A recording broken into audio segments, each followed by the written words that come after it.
गुबुन गुबुन दाबिफोरखौ लानानै क'क्राझाराव अल आसाम सान्थालि स्टुडेन्टस एस'सिएशननि सोमावसारनाय हाबाफारि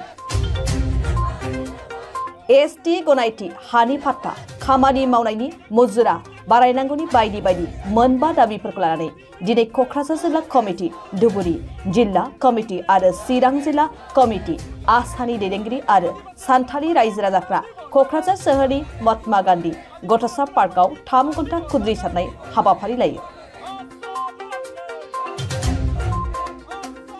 खुद्रिसारनायनि गेजेरजों क'क्राझार जिल्ला बेंगिरिनि जोहै आसामनि गिबि मन्त्रि डक्टर हिमन्त बिश्व शर्मा बिटिआरनि गाहाय मावफुं सोद्रोमा प्रमद बर'जों लोगोसे गुबुन गुबुन सोद्रोमाफोरनिसिम गोसोखां बिलाइ गथायो आसाया। 5 টুপিয়া দাবীৰ ওপৰত আজি ধৰ্ণা কাৰ্যসূচী আমি কোকৰাঝাৰ সদৰত আমি ৰূপায়ণ কৰিছোঁ। এইখন ধৰ্ণা কাৰ্যসূচীত কোকৰাঝাৰ জিলা সমিতি, ধুবুৰী জিলা সমিতি আৰু চিৰাং জিলা সমিতিয়ে অংশগ্ৰহণ কৰিছে। আৰু এই দাবী বিলাকৰ ভিতৰত আমাৰ 5 টুপিয়া দাবী আছে। মই আপোনালোকৰ সংবাদ মাধ্যমত গাই শুনাই দিব বিচাৰিছোঁ। সেইবিলাক হৈছে 1 নম্বৰ scheduling of Adivasi communities of Assam. 2 নম্বৰত আছে ensure immediate release of relief and rehabilitation grant of ₹5 lakhs only per family affected by gruesome attack on innocent Adivasis by Bodo extremists in 96, 98 and 2014. 4 নম্বৰত আছে daily minimum wage of ₹550 for tea garden workers. আৰু 5 নম্বৰত আছে আমাৰ provide the land patta to Adivasi community. তো এইখিনি সময়ত মই এটা কথা ক'ব বিচাৰিছোঁ যে বিজেপি চৰকাৰে আদিবাসীসকলক অকল প্ৰতিশ্ৰুতি আৰু প্ৰতিশ্ৰুতি দি আহিছে আৰু তেখেতৰ যি প্ৰতিশ্ৰুতি তেখেতে পালন কৰা নাই। গতিকে আমি বিজেপি চৰকাৰক সদৌ অসম আদিবাসী ছাত্ৰ সন্থা আশা চমুকৈ আমি ধিক্কাৰ জনাইছোঁ, কাৰণ তেখেতৰ প্ৰতিশ্ৰুতি তেখেতে মানি ল'ব পৰা নাই আৰু আদিবাসীসকলক প্ৰতাৰণা কৰিছে। তেওঁলোকে কৈছিল যে বিজেপি চৰকাৰ গঠন কৰিব পাৰিলে, বিজেপিয়ে যদি চৰকাৰ গঠন কৰিব পাৰিলে 6 মাহৰ ভিতৰত জনজাতিকৰণৰ স্বীকৃতি প্ৰদান কৰিব। কিন্তু আজি তেখেতে 10 বছৰ ৰাজত্ব কৰিলে অসমত, তথাপিও জনজাতিকৰণৰ কাৰণে একো কাম নকৰিলে। মিছা মিছা মিছা খালি মিছা। গতিকে তেখেতৰ প্ৰতি আমাৰ অনিষ্ঠা, তেখেতৰ প্ৰতি আমাৰ অবিশ্বাস সৃষ্টি হৈছে। আদিবাসী ৰাইজে বিশ্বাস কৰা নাই। আমি নিশ্চয় বিজেপিক আমি বৰ্জন কৰিম অহা ইলেকশ্যনত। আমি তেখেতক কোনো পদ্ধতি আমি ভোট দিব নোৱাৰোঁ, কাৰণ তেখেতে আমাক এছটি দিব বুলি কৈ পেলাই আমাৰ পৰা ভোট লৈছিল। আমি ভোট দিছিলোঁ, কিন্তু আমাৰ দাবীখন তেওঁলোকে মানি লোৱা নাই। গতিকে আগন্তুক আমাৰ যিমানবোৰ ইলেকশ্যন আছে, আমাৰ আদিবাসী ৰাইজে বিজেপিক বৰ্জন কৰিবলৈ বাধ্য হ'ব।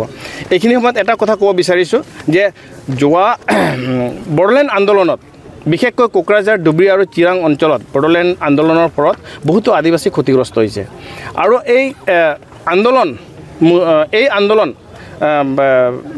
আমাৰ শান্তি সম্প্ৰীতি বাতাবৰণ আনিবৰ কাৰণে আৰু অঞ্চলখন উন্নতি কৰিবৰ কাৰণে আমাৰ কেন্দ্ৰীয় চৰকাৰে ইয়াত তিনিটাকৈ শান্তিৰ চুক্তি স্বাক্ষৰ কৰিছে। আমি দেখিছোঁ BTC শান্তি চুক্তি হ'ল, আমি দেখিছোঁ BTR শান্তি চুক্তি হ'ল, আমি দেখিছোঁ আদিবাসী শান্তি চুক্তি হ'ল। কিন্তু এই আমাৰ BTC শান্তি চুক্তি হোৱাৰ পিছত যেনেধৰণে ইয়াত উন্নতি হ'ব লাগিছিল সেইটো আমি দেখিবলৈ পোৱা নাই। আৰু যোৱা 17টা বছৰে হাগ্ৰামাই আদিবাসীসকলক একোৱেই দিয়া নাই। খালি প্ৰতাৰণা আৰু মিছা প্ৰতিশ্ৰুতি আগবঢ়াই আহিছে। হাগ্ৰামাই যোৱা 17টা বছৰত আদিবাসী সম্প্ৰদায়ক একো দিয়া নাই, একো উন্নতি কৰা নাই। ইয়াৰ পিছত আমি দেখিবলৈ পাইছোঁ আমাৰ BTR একৰ্ড হ'ল, আমাৰ NDB 4টা ফেকশ্যন আৰু এফচুৰ নেতৃত্বত BTR শান্তি চুক্তি হ'ল। তাতো আদিবাসীসকল বঞ্চিত কৰা হৈছে। আদিবাসীসকলৰ কাৰণে একো নাই, আদিবাসীসকলে একো পোৱা নাই, তেওঁলোকৰ একো উন্নতি হোৱা নাই। তেওঁলোকে কৈছিল যে মাটিৰ পট্টা দিব, কিন্তু আদিবাসীসকলে মাটিৰ পট্টা পোৱা নাই। তেওঁলোকে 3টা জেনেৰেশ্যন দহাই দি পেলাই আদিবাসীসকলক মাটিৰ পট্টাৰ পৰা বঞ্চিত কৰাই ৰাখিছে। গতিকে আমি দাবী কৰি আছোঁ যে আদিবাসীসকল জনজাতীয় মূলৰ মানুহ হয়। গতিকে সেই আইন দহাই দি পেলাই বঞ্চিত কৰি ৰখাটো চৰকাৰৰ অৱহেলা আৰু অৱজ্ঞা কৰা যেন লাগিছে। গতিকে আমাক এটা জেনেৰেশ্যনৰ ভিত্তিতে আমাৰ মাটিৰ পট্টাটো দিব লাগিব। দেখিলোঁ BTR চুক্তিৰ জৰিয়তে আদিবাসীসকল যেনেকৈ উন্নতি হ'ব লাগিছিল, আমাৰ BTR গভৰ্ণমেণ্টে, আমাৰ চিফ ডাঙৰীয়া প্ৰমোদ বড়ো ছাৰে আদিবাসীসকলৰ কাৰণে একোৱেই কৰা নাই। যিটো চুক্তি আছিল আমি দেখিবলৈ পাইছোঁ যে সকলো জাতি জনগোষ্ঠী উন্নতি হ'ব, কিন্তু আদিবাসীসকল কিন্তু আজিলৈকে উন্নতি আমি দেখিবলৈ পোৱা নাই ফুটাকুৰিও আদিবাসী গাঁৱত একো স্কিম আদি প্ৰৱেশ কৰাই নাই ইণ্ডিভিজুৱেল বেনিফিচিয়াৰী স্কিম যিবিলাক গৰীব মানুহ আছে একো লাভৱান হোৱা নাই BTR চুক্তিৰ জৰিয়তে প্ৰমোদ বৰাই একোৱে আমাৰ আদিবাসী মানুহবিলাকক একো দিয়া নাই উন্নতিৰ কাৰণে একোৱে দিয়া নাই লিখা পঢ়াৰ কাৰণে সুবিধা একোৱে দিয়া নাই গতিকে BTR চুক্তি শান্তি চুক্তি হ'ল কিন্তু আদিবাসীসকলৰ কোনো লাভালাভ হোৱা নাই পিছত আমি দেখিবলৈ পাইছোঁ বোলে আদিবাসী পিছ একৰ্ড হ'ল শান্তি সম্প্ৰীতি এটা বাতাবৰণ আনিবলৈ পিছ একৰ্ড কৰা হ'ল আৰু এই